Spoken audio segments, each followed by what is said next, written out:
Namaste, how are you? I'm Saurabh here. I have come here to get yourself acquainted with what exactly are the steps that had been laid down by a finance minister in this first trance of, declaration of where exactly this 20 lakh crore of economic stimulus will exactly go. So please note that such declaration and address of finance minister will happen in more couple of sessions in the coming days. Accordingly, we will get a brief idea that where exactly the government is focusing. I have divided this session into a Q&A. There will be a question and there will be analysis with answer. So basically, the first question was that what are the steps taken by the government for revival of economy? See, MSME is the sector that is the biggest employer in the Republic of India. Now, as it's the biggest employer, it has the biggest stake in our Indian economy. So the growth of MSME is directly proportional to the revival of Indian economy. So 3 lakh crore of loan, unsecured loan, will be provided to the MSMEs. It will be available up to 31st of October 2020. It will be a 4 years loan with 12 months of EMI moratorium, and it will be 100% shielded by the credit protection of the GOI, that is the Government of India. It's a very good step because if we revive the MSME sector as soon as possible and giving them a financial booster, then probably they will provide the wages to their employees, and they should start their production facilities as far as the supply chain logistic management as soon as possible. They should streamline it. It's very important because the MSMEs are more into the semi-urban rural area as well, and the most of the population of India is based out of rural and semi-urban areas. So if you want to actually make India a global leader, then the development starts right from the rural areas. For that, the MSME sector and generating employment for the rural and semi-urban population is extremely important. And this financial booster acts as a great, feature for helping for helping our Indian economy to be on track of becoming global leader. What will be the process of sanctioning the loan? See, there are some fintech companies who are in contact with the Government of India. So there will be a proper algorithm that will be based on their past turnover, that is the previous year turnover, and accordingly there will be a particular amount that will get sanctioned, and and in this way they can avail the loan accordingly, according to their requirement. Now this process has to be a very simple process because previously such schemes were launched by various governments of India, including Modi government. But it's very difficult to avail the loan. We have to run year and year because some banks give, some banks hesitate. Then we have to move to NBFCs, then or otherwise we have to move to government banks. So if this process is made paperless and the loan can be disbursed to their account as soon as possible, they can start their uh, you know. Uh, what say the production or manufacturing or streamlining of the supply chain as soon as possible, because that will help us for creating the demand, because when the supply will get streamlined, the demand automatically will generate, because uh, the wages of the employees who are based out of MSME will get credited to our accounts via these loans, and simultaneously the MSME will be back to the business and they will start generating profits. Hope so. Any measures for protecting NPS of banks? Obviously, there are measures for banks as well. See, basically, the MSME loans that will be provided by the banks and NBFC will be shielded by the government. It will be a credit protection guarantee scheme. So the banks, if there are any MSME in future who are actually defaulting on payments, or otherwise they are going into NPA, then the Government of India will come into the picture and they will try to shield the losses that particular NBFC or the bank are facing due to that NPA of the particular MSME corporate. Then, what are the basic steps that the government is taking to revive the NBFCs? NBFCs are a very important source for making the dispersal process of MSME lending and penetrating into the rural and semi-urban markets in a very appropriate way, because the banks will not be able to disperse all this loans in a particular span of 4 to 5 months. You need a support of NBFC, especially small NBFC that are based out of rural and semi-urban areas. So the government has, they have provided a plan of 30,000 crore special liquidity scheme. What is that scheme? Through that scheme, the government is going to buy the, invest in this NBFCs or small NBFCs in the primary and secondary instruments like debt funds as well as to the commercial papers. So that will help the NBFC to generate capital and subsequently they can lend it. Also, they have also started a partial credit guarantee plan, credit protection guarantee plan. In that plan, about 20% of the losses incurred via NPAs of this particular MSME loan lending by NBFCs, that will be shielded by the government of India. So it's excellent, I think. So the NBFCs have been given that support. Again, the point comes, may this process become as paperless as possible, as online and digital as possible, because in this scenario we need to be extremely fast and on the toes to revive an economy, because any delay now will lead us to go in from one black hole to another black hole, because we are already currently into an economic recession.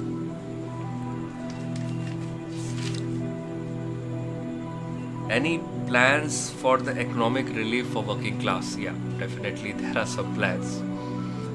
They might not be very exciting for us, and basically it's like they are taking from one hands and they are giving from other hand. There is a employee provident fund scheme where an employer gives 12% of a particular of your basic salary to the provident fund department on behalf of employee.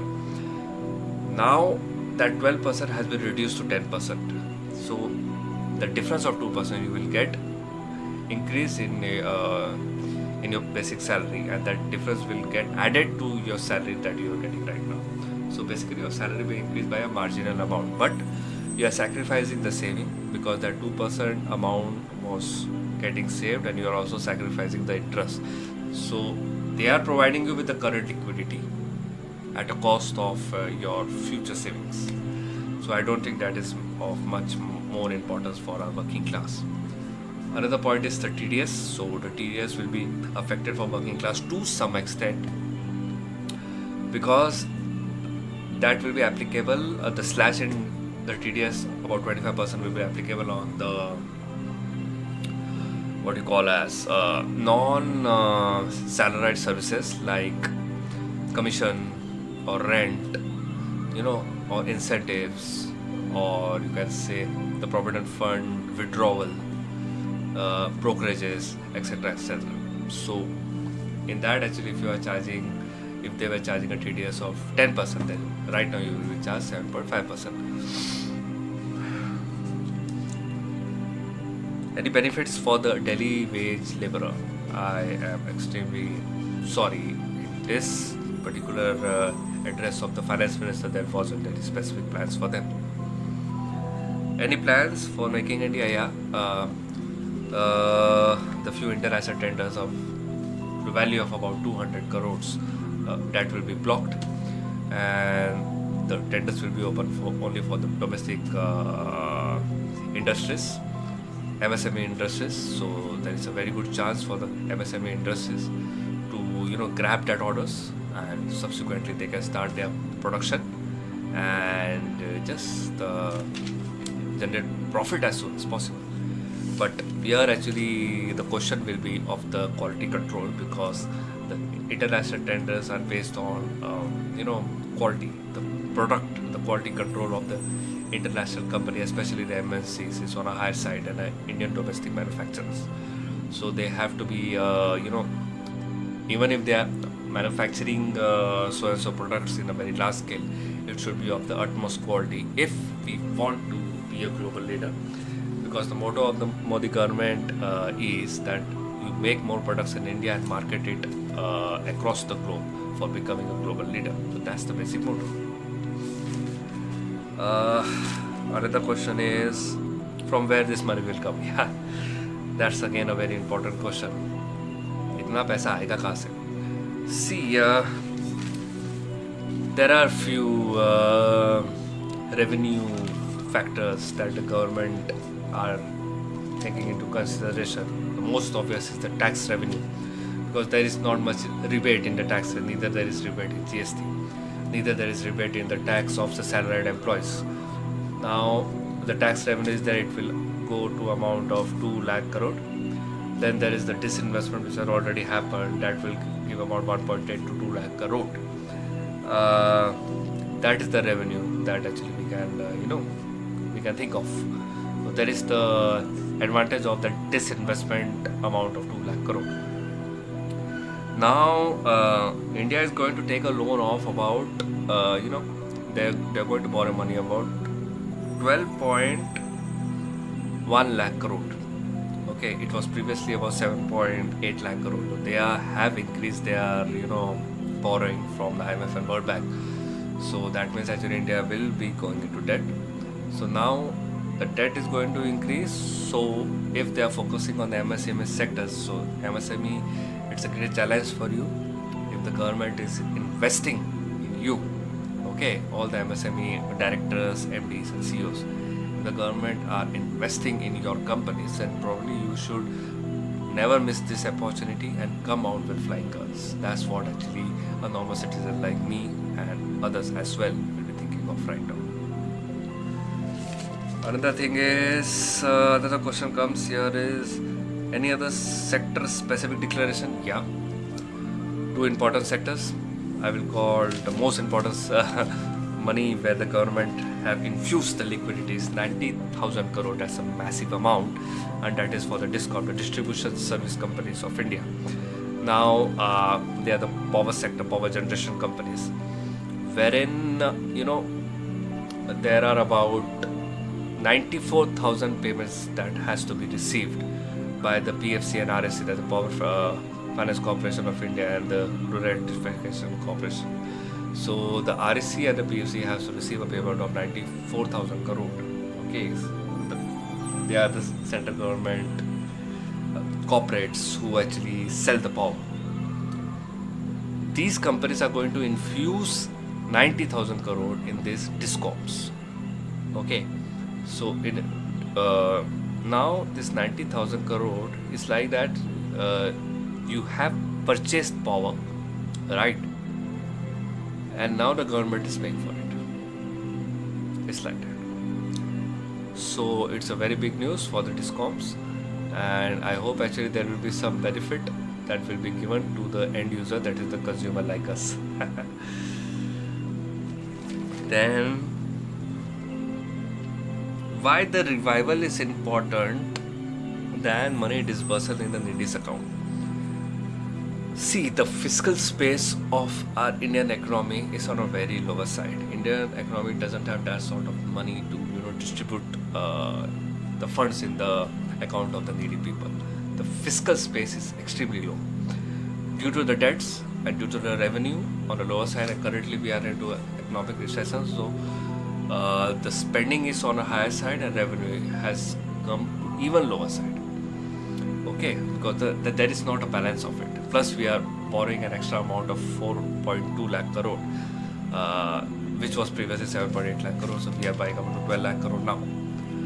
Uh, that is the point that we cannot afford to just disperse funds into the needy account straight away. To some extent, we have done it for the women, for the senior citizens. We have done it, yeah, but it can't be a regular process.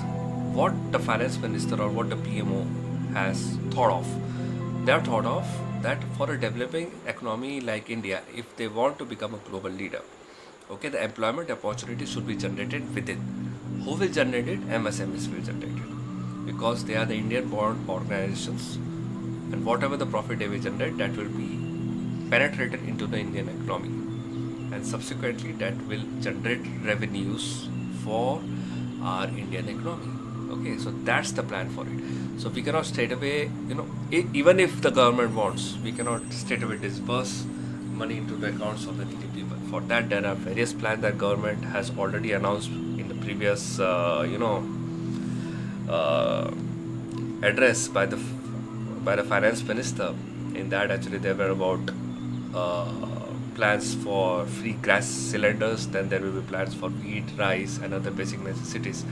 The only issue is that the supply of all these basic necessities that government has planned, they're not reaching the daily level. So again, I am requesting the PMO to please monitor all this amount which you are and will be spending in the coming months or years.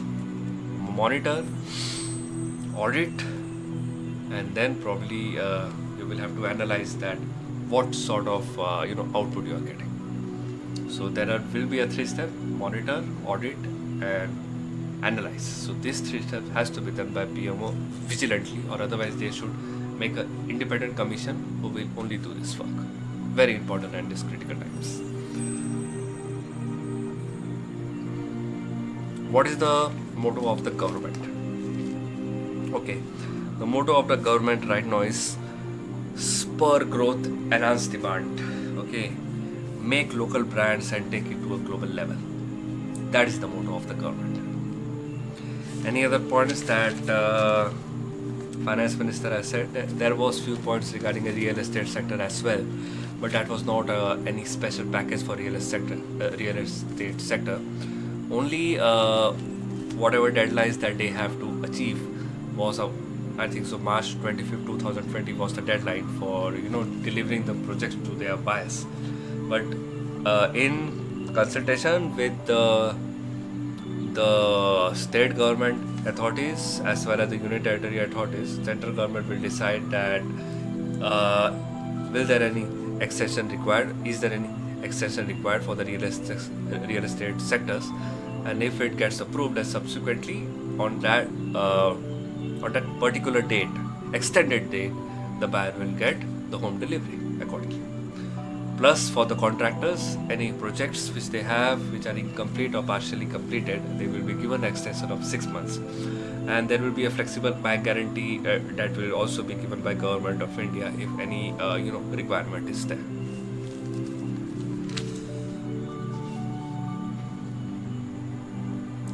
Any other point? Yeah, there was one thing that was asked, that what exactly is the definition of MSME? See, right now the definition has changed slightly. The basic investment of 25 lakhs have moved to 1 crore.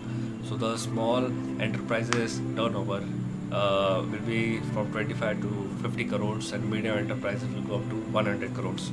So all the companies, I am requesting to all the MD and CEO directors of such MSMEs or SME companies as well, that if they fall into the category of MSME, because the definition has changed right now, please check your balance sheets again, and if you fall under the MSME category, you should avail the benefits of this, because it's very important. Because if government is spending, then all the potential candidates should definitely get the benefits of all these facilities that the government is providing currently. What is okay, yeah. And one more thing, that previously there was a difference between a manufacturing MSME and service MSME. Right now, both will be taken as one. Okay, so all this declaration for MSME will be applicable for service as well as manufacturing MSME in the same way. There won't be any difference between both of them.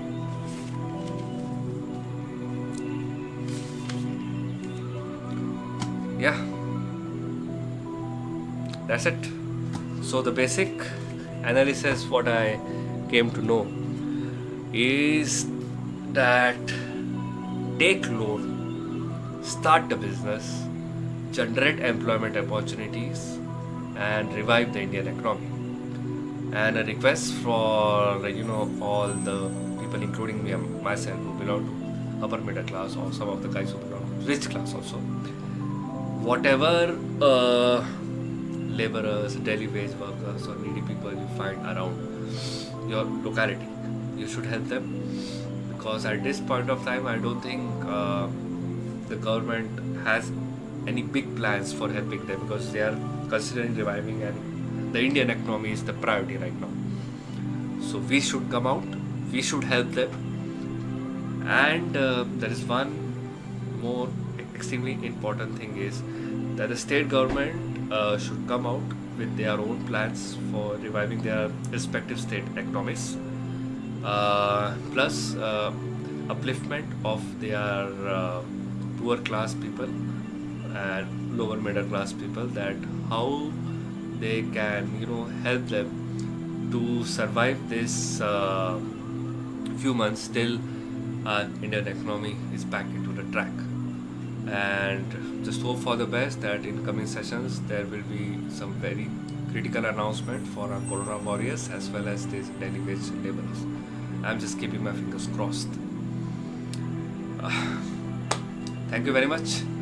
We'll come back again to if I get any other news regarding any other important declarations by our cabinet, ministry, or the PMO. Then namaste, Jai Hind, Jai Bharat.